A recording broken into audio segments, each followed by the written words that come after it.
2. So welcome everybody. Thank you for joining and happy homecoming. We are so glad that you all could be here this afternoon. Thank you for taking some time out of your day to join us and some of our great athletics coaches and staff that are joining us as well today. For anybody that does not know me, I'm Alex Herron, the Assistant Director of Alumni and Parent Engagement on the DeLand campus of Stetson University. I previously worked in the athletic department before moving over to the alumni office actually last year. So I do miss all my friends in the athletic department, and it's good to see everybody today and good to know everybody's doing well. Before we get into the event itself this afternoon, just a couple shameless plugs for some other events we've got throughout the weekend. So we do have a great concert tonight, the Hatter Heritage Concert from the School of Music. You'll be able to see that at 7:30 this evening. That'll be broadcast in your attendee hub, or you can watch it on the Stetson Alumni Facebook page. Same thing tomorrow morning for the Coffee with the President and Alumni Awards presentation event. That will be broadcast 10:30 a.m. tomorrow morning. Again, you can watch that in your attendee hub, or you can watch it on our Facebook page. And then if you are in a class year that has a 0 or a 5, you have a reunion this year. So we've got some great virtual reunions set up for all of you guys throughout the weekend. So be sure to check out the schedule and make sure you register for your reunion. We've also got Greek life reunions, Bonner alumni reunions, some happy hour events with the School of Business, Arts and Sciences. Green Feather is doing a virtual 5K. And then Sunday morning, we'll have traditional homecoming chapel service, a yoga and meditation event, and then a veterans alumni reunion that morning as well. So lots of great stuff going on throughout the weekend. And we're so glad that you all could be here virtually and join us for all these events this weekend. And then before I introduce everybody else on the panel this afternoon, just a couple of quick Zoom notes for everybody. So we are in a traditional Zoom meeting event, so you do have the ability to turn your cameras and microphones on and off throughout. I do ask that you mute yourself at least while Jeff, Lynn, and Donnie go through their presentations, just to prevent, any feedback, audio or visual wise, just so they can get through their presentations. And then we will be more than happy to have you turn your cameras and microphones on at the end for any questions and comments. And then if anything does come up technical wise, any glitches or problems, I'll close this meeting out, and then I'll ask that you just go back into your attendee hub and rejoin. I don't anticipate any of that happening, but if for some reason internet goes out or something and I do have to close it down, you'll just re-enter through your attendee hub. And with that, we can go ahead and get started, and I will turn it over to Mr. Jeff Altier and let him take it away. Thank you, Alex. I'd have to tell you that right now it's been a very unusual homecoming for me, and I imagine everybody here. I don't remember the last time I was this late into homecoming and I didn't have a beer to drink, but President Rolke, you'll be happy to know I have not yet today. So with that, the other thing that I want to tell all of our Hatter loyalists is we are still undefeated since March 12th of last year. Go Hatters. We're happy about that. So, but all joking aside, while we have not played a single opponent since March, it has been an unbelievably eventful time here on campus. I think everybody here knows the country was shutting down last year. And when that was occurring, when the country was shutting down, it was a bittersweet moment for me, because I was in the middle of negotiations with 2 NCAA postseason men's basketball tournaments, the CBI and the CIT. These two events were just dying to include your Stetson basketball team in their tournaments. And it was because of the amazing turnaround from the year before, and they could appreciate how talented the young team was. And I know Coach Jones is going to talk about that a little bit more, so I don't want to steal any of his thunder. But just to say, last year when everything shut down, it was one of those euphoric times where I was thinking to myself, we're going to postseason in men's basketball, and then everything shut down. And unfortunately, we were not able to do that last year. But I will tell you, last year when everything shut down, it was a tough time on campus. There was a lot of fear, a lot of trepidation with our student athletes. I will tell you personally, I spent the better part of 2 weeks meeting with every team to review what was going on, to assure them that we were not going to throw them out of the dorms and send them home, especially if they didn't have a place to go, or if they were an international student, we weren't forcing them to get out of the dorm. And those meetings were really productive. I mean, it got a chance for me to interact with our students to assure them and to understand what Stetson is really all about. And the first and foremost, we were going to make sure that they were safe and comfortable and they had a plan before anything else happened. I would tell you that I was also confident back then that the NCAA was going to give another year of eligibility to every one of our students. And if that happened, I wanted to make sure that our students that were there would know that we would make sure that we would honor those commitments into this year, in which we did. And I will tell you the result of that, we have a record number of student athletes this year. We're over 500 student athletes on campus this year, which is the largest population we've ever had. And I would tell you, when I look around the room, for most of you, when you were here at Stetson, our numbers were closer to 240 to 250 student athletes. So your athletics program has grown quite a bit in the last 10 to 12 years. As we moved into this summer, last summer, as all of you know, Dr. Libby stepped aside to take on an emeritus position, and we welcome President Rolke to us to join the university as our 10th president. I don't know if you all know this or not, but he's a former All-American men's basketball player in college. He also played baseball, and he brings, when he came, he actually started working on campus back in June, though his contract didn't officially begin until July. And I always looked at it as being, that's what a college athlete does. Somebody, especially that has been successful, knows what it takes and what work ethic. And in that time, we were facing some really serious issues because of the pandemic. And he came on board and he helped us in planning out our strategy for the remainder of the summer and getting into this year, which has been, it has been challenging. But President Rolke was right there with us at our side. And publicly, I want to make sure that everybody knew that he started before he was even contracted to do so. And he's been a great leader for us through this time. But this summer, last spring, everything occurred. The pandemic was here and it was strong. And what an adventure. From a university's perspective, it was an adventure, but I'm going to talk to you a little bit more about the athletics so you kind of know what we're doing. And I'll focus on all of that. So first off, athletically, we formed teams and committees to address all of these issues, but we made sure that we aligned them with the university's overall plan and the Safer Stetson Task Force, because we also had to align our plans and everything with the NCAA plans and also with our conferences as we move forward. And I would tell you, trying to align all of those elements has been at best challenging. It has been difficult at times, but I think we're getting there. So over the summer, we looked at all this stuff. We got everything planned and ready in place, and we started to have our student athletes return in July. And when they returned, we had created a really enhanced physical exam process, made sure we did an EKG and a respiratory screening with a doctor. And we enhanced our whole physical process so that everything we did was meticulous and detailed, in making sure that we addressed from the physical perspective any issue related to COVID that anybody would have. And then, so before we ever let our students start any activity, we then gave them what we called a gateway test. And that cleared them for, at least in the month of July, to come back and to start working out and getting in shape again. So we fast forward into August. As you all know, student athletes typically come back before the rest of the student population comes back. This year, we delayed that, so all of our student athletes came back at pretty much the same time that the general student population did. And the first thing we did with our student athlete population was test every single one of them on a gateway test. And we did the same thing with all of our coaches and all of our staff.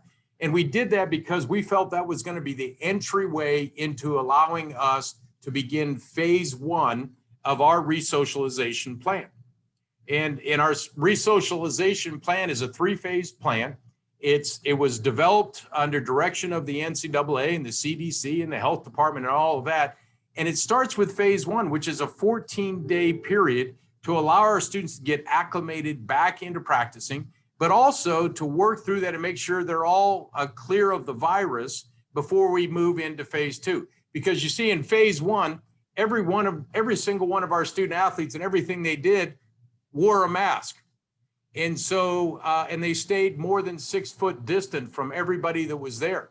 So it was a really safe environment, but it allowed us to get their conditioning and their heart rates back up.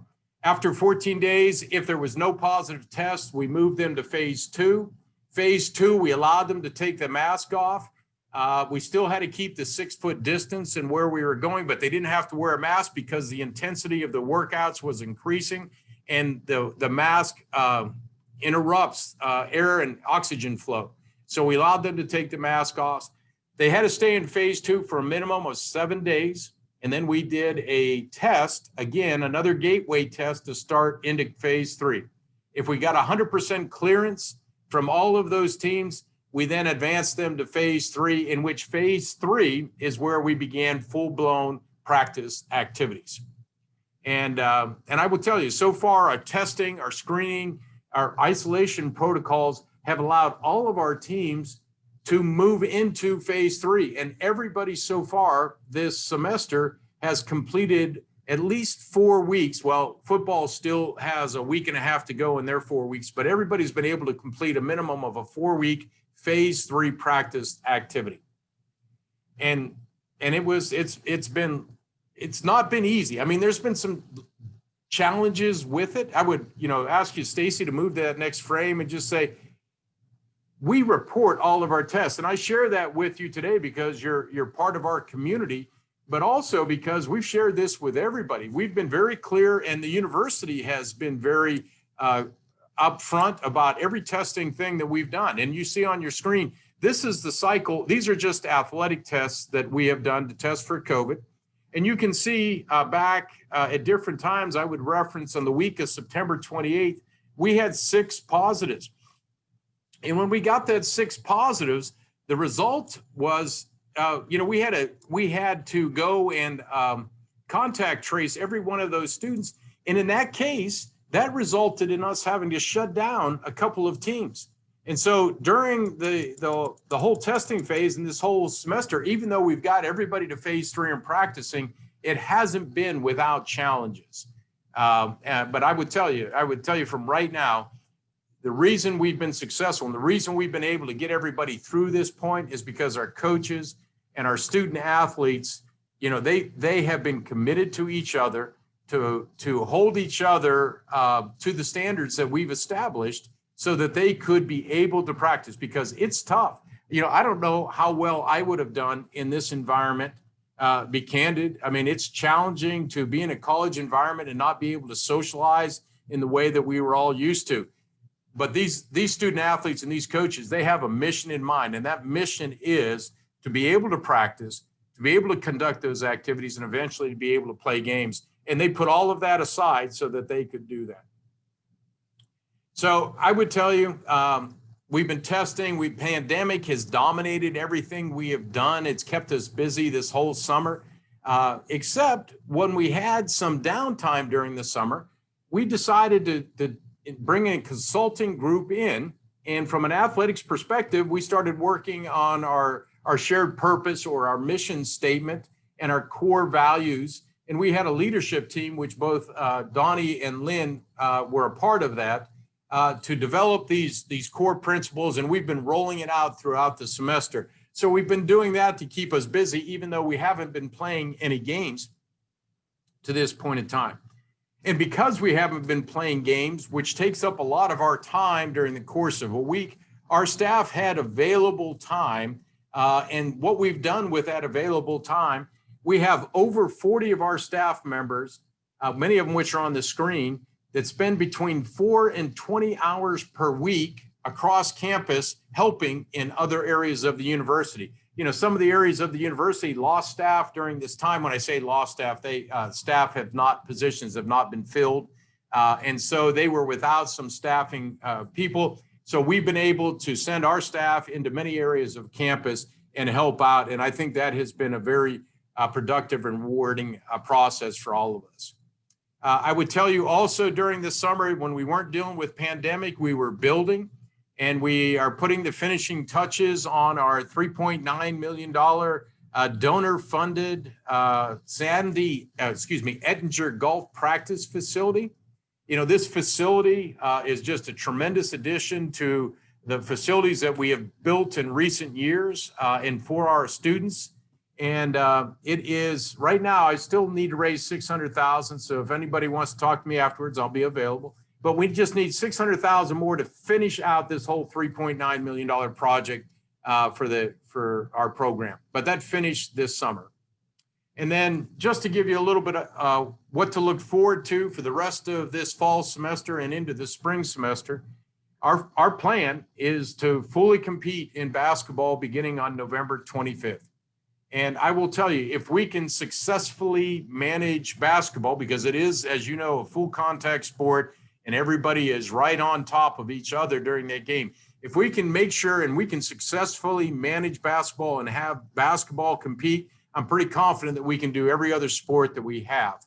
It's going to be challenging, but we are moving April and others. You'll appreciate the fact that we're going to try to move soccer from the fall and play in the spring.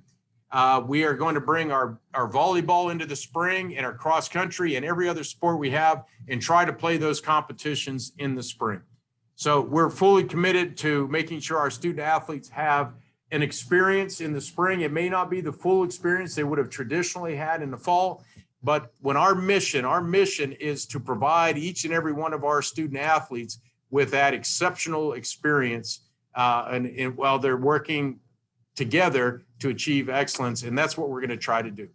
So anyways, keep an eye on gohatters.com. We will let you know as fans when we're going to be able to move our fans into the contest. Right now, we're still working on what requirements we would need. We're not ready for fans at least yet, but we will be ready for competition, and we will be broadcasting every one of our men's and women's basketball games, so you're going to be able to see them play.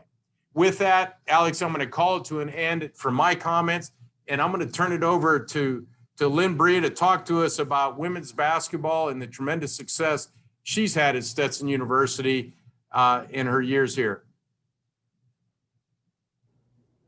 Thank you, Jeff. I appreciate it. Thanks for letting me be on here, and want to welcome all of our alums, alumni. I always get that confused, you know, all of our graduates from Stetson, you know how that goes. So the interesting thing for me is I have two on my staff, Knox Sanders and Jamiah Sharp, that are my assistant coaches. And it's always nice to have two assistant coaches that went to school and they're coaching here. But I have been here 13 years. Jeff cannot get rid of me with a stick of dynamite. So he's stuck with me. But I love it here. West by God, Virginia is home. That's where the accent comes from. But we have a saying on our team that once a Hatter, always a Hatter. So we're happy that you are on the call here today. Also have a new hire named Barbara Turner. Barbara is played in the WNBA. I'm sorry, Barbara Fair, excuse me. She played a WNBA and coached professional basketball. She's on my staff as an assistant coach. And got a really, really good staff that we put together. But I don't know if Christy Brown is on here or not. She is. I just kind of want to acknowledge Christy Brown, former women's basketball player who ended up being in the ASUN Hall of Fame this year, which is a true honor. So really proud of her and what she has accomplished in being a former Hatter. So Stacey, you can go to the next slide. All right, a little bit about our team. We have navigated through a lot of what Jeff has talked about. It's been an interesting year. It's definitely been a challenging year, but I'm grateful to Stetson University. I think how they've handled this and how Jeff has handled this has been phenomenal. When I look at what we're doing compared to some of I talk to other coaches, I think we are well ahead and doing an outstanding job of managing, playing through a pandemic. I know Coach Jones is going to talk to you all a little bit later, and he and I have talked a lot. And the biggest thing we say is, you know, when you want a playbook, you can go and look up an offense or look up a defense. And, you know, that's, you can find a lot of information on that. But there's not a manual on coaching through a pandemic. So we're all just kind of sifting through the unknown, and having each other to rely on through this has really, really been important. And I'll talk a little bit about what we've kind of navigated through later on. But I want to talk about, I'm going to pick out a few players here. Last year, we had a team full of freshmen. This year, we are, obviously we've got more experience. We had 2 transfers that were sitting out that are now eligible that I think will be immediate impact for us. But certainly we can't go and, last year, Day Banks, Denisha Banks was our best player, and I still think she is our best player. But she kind of had a bullseye on her last year because we couldn't get anybody else to really score the ball. But I think we've added some offense, which I really, really enjoy, scoring a lot of points. I think this team's going to be able to do that. So Day has really come back kind of on a mission. I think this group is very motivated. It was the first year in a long time that we have not had a postseason. And I think our kids are pretty angry about that, which I think is good. We're on a mission to get back to postseason and having a great year. So I feel like Day has come back ready to go. And we did not get to have a summer this year. Normally when, we get a summer school where we bring the kids back for about 6 to 8 weeks, but because of COVID, we did not get to do that, which I felt was probably in the best interest of us as well.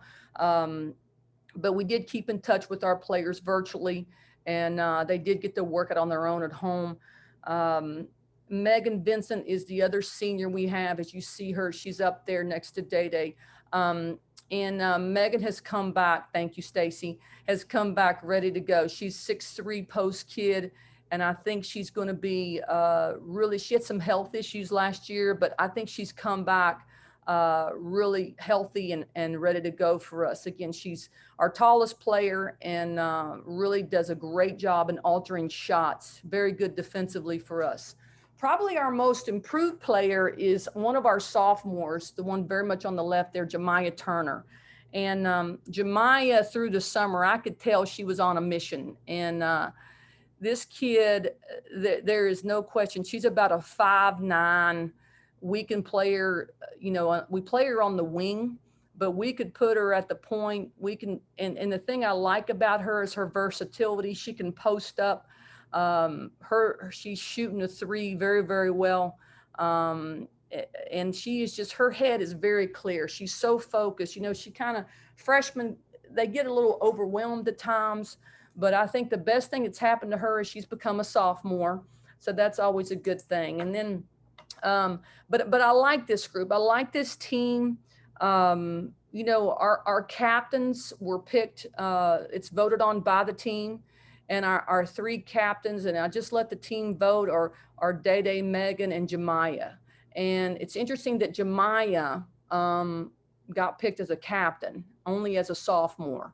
And it just shows her commitment level and what she's done and how she's been on a mission. She actually got more votes than anybody on our team, which I'm very, very encouraged by.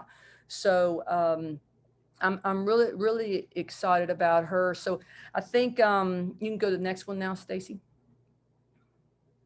Okay, so a little bit about what we've done and how Jeff's talked a lot. I'm not going to go through all of this. It was a little different, for me when I first started wearing the mask. It was a little different. I had to wear the mask in the practice, but you get used to it. And now I think I am used to it. Matter of fact, I've got a, kind of a, not a closet full of masks, but quite a few to choose from that I can pick each day, so if when I wear the mask in the game, if we win that game, you're going to see that mask. Now I will wash it, no doubt, but you'll see that same mask every time. So just want everybody to know that I get a little superstitious like that. So through the phases, we had to, and I said this before to some other people. I said, we didn't get to play any defense on each other, and our offense looked really, really good at the time. But just cleaning, just sanitizing, and having the gloves on, and so the small groups were good for us. That really wasn't, I don't think, too much different than what we normally do as far as small group and getting players better. certainly as we moved into phase 2 and phase three looks, was a lot more normal. We did get to guard each other and add a defense to each other. So it was just kind of more normal for us. The offense at that time in phase 3 did not look so good at that point, but we were really smoking in phase 1 and 2. We were scoring a lot of points, but the weekly testing is something that our players are pretty much used to. I think the schedule or the hardest part for us was the no team gatherings. That's been really the biggest challenge for us. And I put this up there because Halloween's a really big deal to us. We normally all dress up, our players dress up, and then we normally carve pumpkins or do something together, but we did not get to do that this year. And that has been, I think, the toughest part for our kids is that we did as a staff, come together. As you can see, the little Wizard of Oz, little Dorothy gear. We were downtown Athens there. We had our mask on, so we were very safe. But that's been the hardest part, is the team gatherings and not being able to do that as much and just trying to get to know each other. And again, I think, I think getting to know each other when you have new players and you don't get a summer, that's been the toughest part. But I do believe in regard to our workouts, our kids are playing really, really hard. They're practicing hard. And I like this group. One of their big things, they compete in everything. And I think if you compete in practice, they compete in everything. It's a big deal. It is so much fun to watch. Our schedule is finally, as far as our non-conference, we do have a non-conference schedule. It's not in stone yet. This is our conference schedule. As you can see, it's different. It's a lot different than normally. Normally you play every team like one time, then you go through and play them again. But as you can see, which I think this is a really, really good move by our conference in regard to the safety. So you play that same team back to back, which I think is really, really good. And it's going to keep everyone much more safe and less risk. We're just going to be happy if we play. Our kids are just going to be happy if we play at this point. So I anticipate we were picked to finish, I think, 4th in our league. I think this group's going to have a real chance as we go through. And if we stay healthy, I think we're going to have a real chance to be there at the end. I did get finished just watching our men's team practice. I'm going to tell you, I've been here 13 years, as I said, and this is the best men's basketball team I think that I've seen so far. I really like what Coach Jones has put together. We're deep, and we're going to be good. And Coach Jones, I'm going to just put all the pressure on you. That I think our men's team's going to win the league. That's what I really believe right here. So I'm going to hand it over to you on that note. Yeah, thanks, Lynn. I love the challenge. We just want to hang one banner. You get all the banners hanging in there. We go in there every day. And congratulations on all your success. And I know, being from West Virginia as well, I'm one of the few people who can understand you around here. So I've kind of been a translator for Jeff since I've arrived, what you've been saying for the last few years. So that's one thing good about us hillbillies, right? What I wondered why he understood me, like we communicated like it's been so much better with Jeff since you've been here. Yeah. I don't have to write everything out. He understands now. Yeah, absolutely. I finally have known that sooner. No question. Well, thanks, Lynn. Well, we're excited about your season, and obviously so much respect for you and what you've done here. And it's been a joy every day to have a great friend right beside you and another coach in the office. I know it's helped our transition and made it so much easier for myself and my staff, as Lynn and her staff's been so gracious to us and helping us feel welcome here. We're excited about being here. Obviously, we come off the season walking into when we arrived of kind of the unknown. I know when I got here, you're trying to evaluate when you take over a new situation. There's some great kids here that were already in the program, and you're trying to add some other kids to try to build a new culture with a new opportunity that we had. And coming in and putting a team together, we brought in 8 new players in my first year. And obviously bringing it into a situation where it was a lot of freshmen that we played. Some nights we started 5 freshmen last season. I thought we had Exciting year, a lot of ups and downs, a lot of unknown early. Played a tough schedule early on. Went out and played against some really good opponents. I think our team really grew up quickly. We had some bumps, obviously learning to play and getting experience for guys who had never played in college for the first time, and just creating an expectation. You know, year one, when you walk in somewhere, our kind of mindset was to be there before you get there. That was a mindset, just expecting to win. We'd come into a situation where they hadn't won a game on the road in 2 years. So we were trying to create a mentality for championship teams. They got to be able to learn to win on the road, just not at home. And I think that we were trying to create that mentality. And we went in to have +8 wins on the road last year. As you see his first slide here, year one at Stetson. We had the biggest win turnaround in the country last year in college basketball at +9. We tied for the most wins here at Stetson, and a first-year coach for 16. Most wins at Stetson since 2007 and 8. We had 16 wins. And then we hosted our first conference tournament here this year since 1996. So to have a home game here for our fans and was exciting. And we had a great win against a good University of North Alabama team. We were picked to finish last in the ASUN coming into the conference. And with a lot of new guys and a lot of unexpected performers, that was to be expected. We ended up finishing third. We had the most wins away from home since 94 and 95. We had 8 wins. And then we had a big win. Obviously, anytime you can beat a Power 5 opponent, South Carolina, who just come off an upset win a week before at Virginia, who was the national champions. So we had a great victory there. And then, you know, we had 2 freshmen, Mohamedou and Rob, both were on the All-American team, which is really exceptional because they only pick 30 freshmen in the country, and that's for every program. Duke, Kentucky, all the great programs. Stetson was one of the few teams to have 2 players. And so we returned both those guys for next year. Stacy, can you move to that next slide there, please? So as we look at the guys coming back here, obviously these 2 guys were All-Americans last year, and you can see on that Kyle Macy freshman All-American team some of the names of some of the schools on there. You know, you see North Carolina, Indiana, Duke, Georgia. There's a lot of high major programs there that we competed with, and both these kids were great kids last year. We asked a lot from them coming in as freshmen to play, and Rob was the freshman of the year in the ASUN last year, and Big Mo was on the all freshman team. And so both these guys coming into the season this year are both preseason first team all selections, the only sophomores on there. And but we had a lot of great efforts from last year's group. You know, we had some great efforts from some of the other young freshmen on our team, and so it was important for us coming in to add some more bodies to this team, and we added another 6 freshmen into this group. So our program this year will be the youngest basketball team in the country. And so with us being the youngest basketball team in the country, that means we have 11 freshmen and sophomore. And then our 12th guy is one senior that we have, and that's Christian Jones coming back, who had a good year and ended up being all tournament this past season.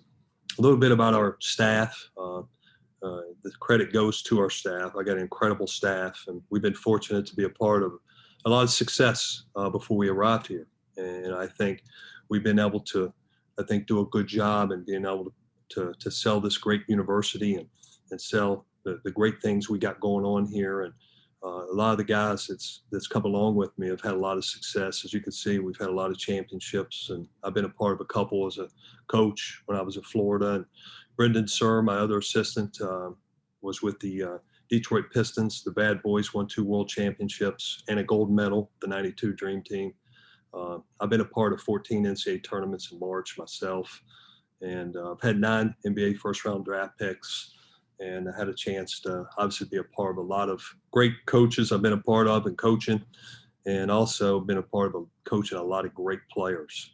So I think a lot of this I've been fortunate in my past to be able to share with the same type of success we feel we can have here at Stetson. And I think that's creating an expectation. And that's the thing we're trying to do now is get that breakthrough. We were almost there to take one step last year, as Jeff mentioned, for a postseason. That had been our first postseason here at Stetson since going to Division I. And our goal obviously is the NCAA tournament. And so that will be our focus this year, regardless of what the scenarios brought. Obviously, COVID, as Lynn and Jeff has mentioned, a lot of that already.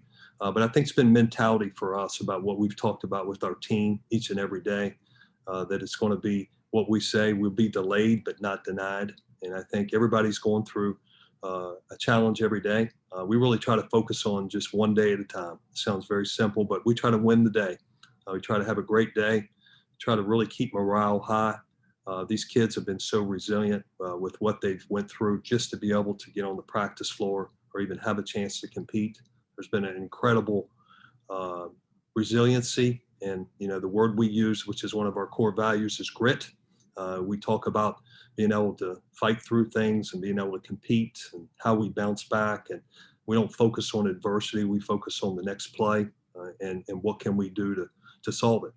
And I think that's been so important for us as we continue to, go through this time. But as I told our group, and Lynn mentioned it earlier, it's the first time that anybody's coached in a pandemic. No, I've never been to a basketball clinic in 32 years where someone talked about how you're going to coach in a pandemic once your kid's been in isolation for 14 days and now they got to come out and go right back to work.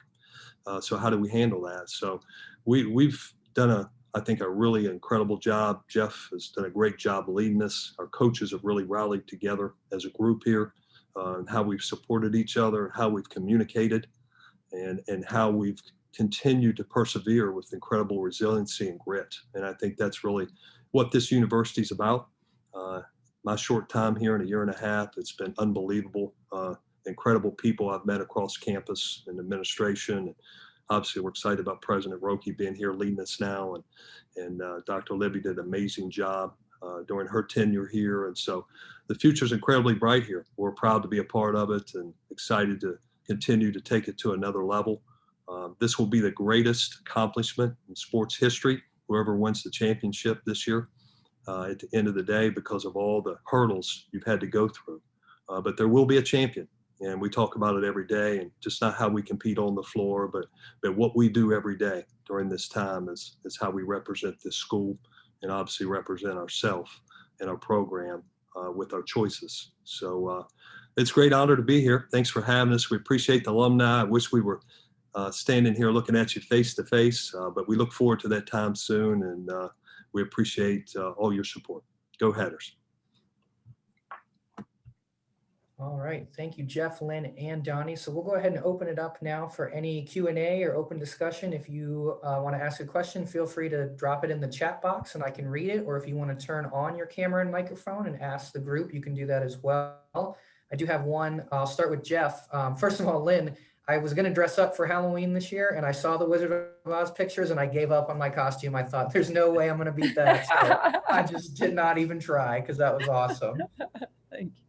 But Jeff, you mentioned earlier that some of the coaches and staff from the athletics side stepped up and kind of assisting other areas on campus that needed some help during COVID. Do you think that helped build stronger connections and relationships between the athletic department and the campus partners? Yeah, I would tell you, Alex, that I think that was one of the best outcomes of it. The first outcome that was great is it actually relieved some of the stress that areas of campus were having.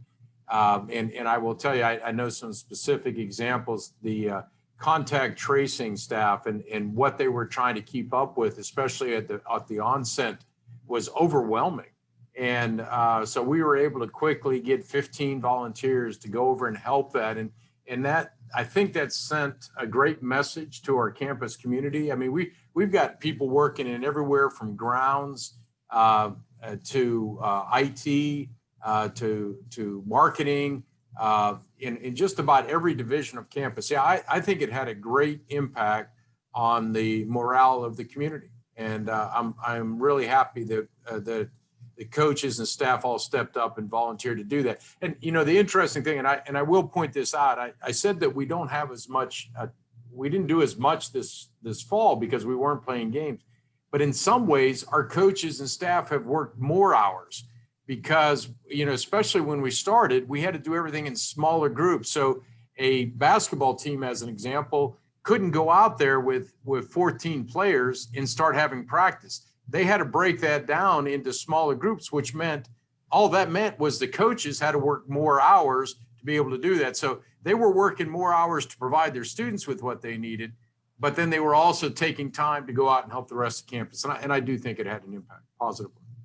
Absolutely. And if you don't mind, if I can just quickly interject. So I work at a university and I work in the financial aid office, and I've been dealing with the ramifications for COVID and all the extra work and burden that it's put on our office. And I can tell you that we've had to reach outside of our office for assistance and how much we appreciate that. So I can tell you from my perspective, they appreciate that. And the information that is gained and the knowledge that you gain from having that inside knowledge is going to really benefit you and your student athletes and learning what the processes look like.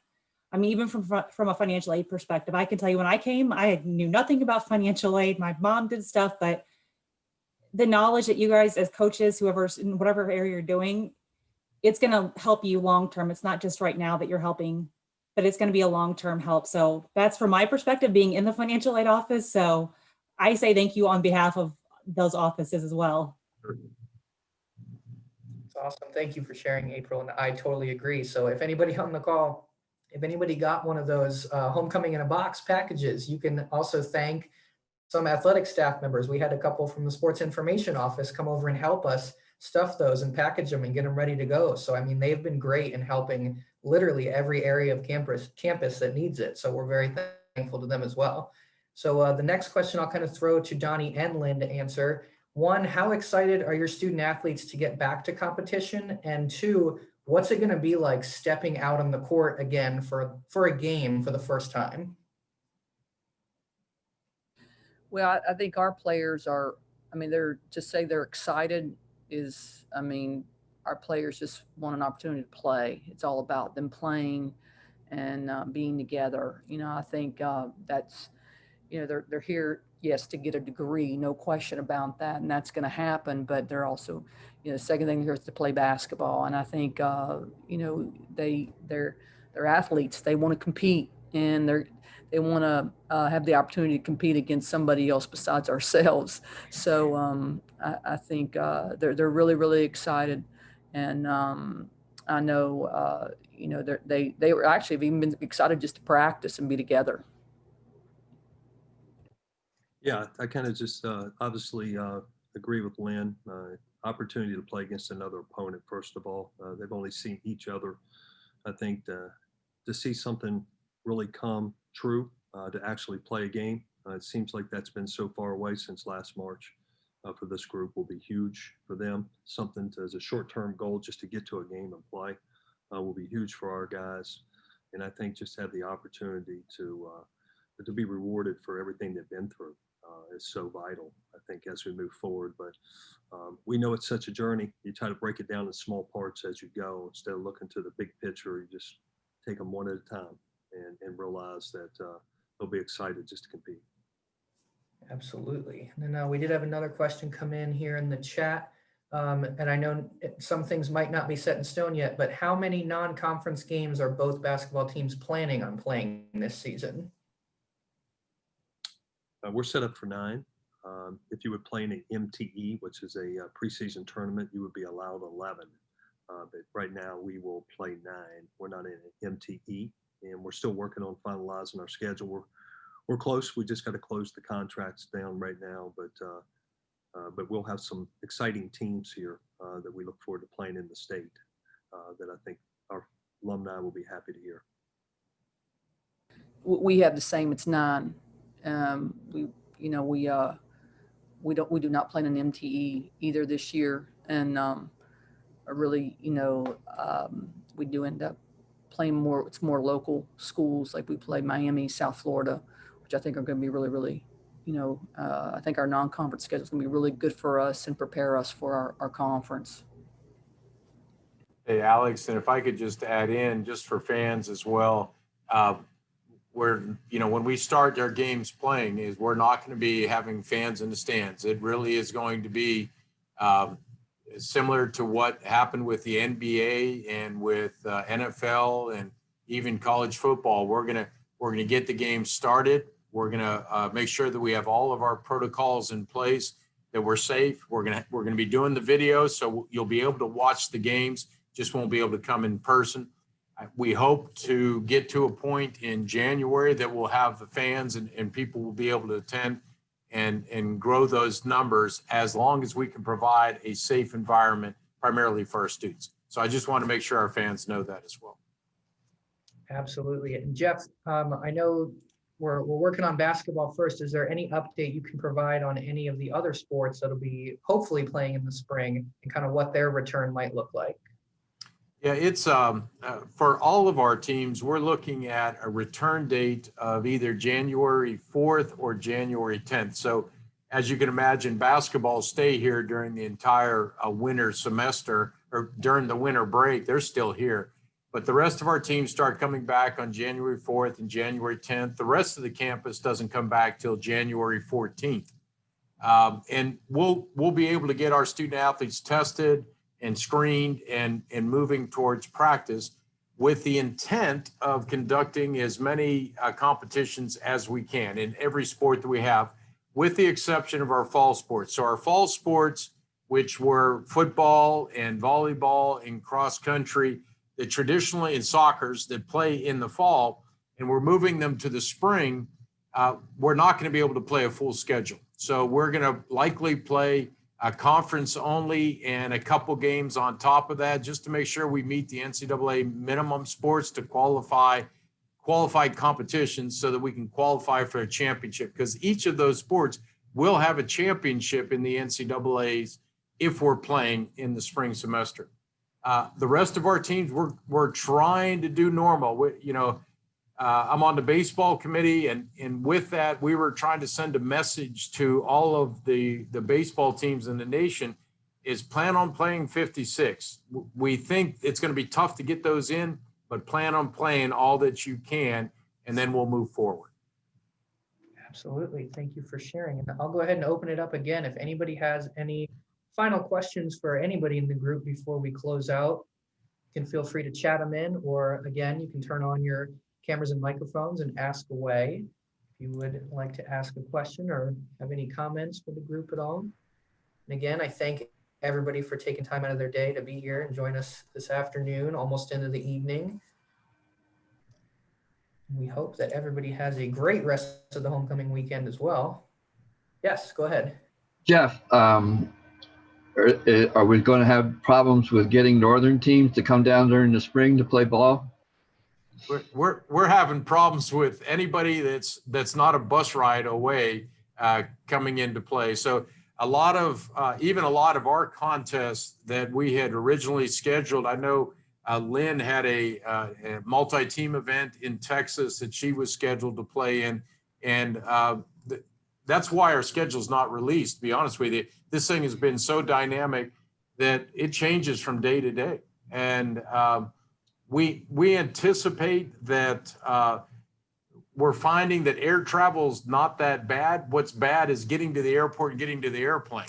So what we're trying to figure out is how can we best and safely compete within our conference. And Jeff, this is a great question. We spent a tremendous amount of time realigning our conference schedules so that we minimize travel and the distance we're traveling, the number of hotels nights we have to spend, and the number of restaurants we have to go to. We're trying to shrink that down because we treat every one of those as a potential exposure. And so we shrink those down, and everybody else is following those same guidelines. And that's for basketball, but that's for every sport. I mean, our baseball is going to play divisional. We're not going to play anybody in conference that's outside the state of Florida. I know that Donnie and Lynn both had guarantee games that took them all over the country. And I think those guarantee games now are all in-state, which I love the fact that we're playing those in-state teams. I wish they'd pay me more, but other than that, I think they're great competitions. And I want our fans to see us compete against those schools. So yes, we're having a little bit of conflict with it. and challenges with it. But ultimately, we know it's the number of competitions we can allow people to play, the more satisfied our students are and our fans are as well. Right, thank you, Jeff. And I know we had a couple people join late, so if you missed any of this, we are recording it, so we'll have recordings up after homecoming weekend of some of these events. But again, if anybody has any final questions or comments for the group before we log off, feel free to drop them in the chat or turn on your microphones and let us know. And if not, then I will say first, thank you to Stacy for helping me kind of put this together and getting everything ready for us. And thank you, Jeff, Lynn, and Donnie for taking the time. I know you guys are all busy right now. Everybody's all over the place, but I appreciate it. And we all appreciate you taking the time to join us this afternoon. Certainly. Thank you. Once a Hatter, always a Hatter. That's right. Thank you. And Jeff, I know it's just going to be weird getting up tomorrow and not going to a Stetson football game for homecoming Saturday, but There's a lot of weirdness, Alex, with all of this, and I think I'm still going to go tailgate. So the rest of you want to come join me, you can, but there won't be a football game. I'll see you out in Hatter Village then tomorrow morning. Perfect. All right. Well, thank you, everybody. I hope you guys have a great rest of your night and enjoy the rest of homecoming weekend. It's going to be a fun virtual weekend. Again, we wish that we could be in person with everybody, but adapting the best we can. So I hope you all enjoy it. And again, thank you to everybody, Jeff, Lynn, Donnie. We appreciate you. Go Hatters. Go Hatters.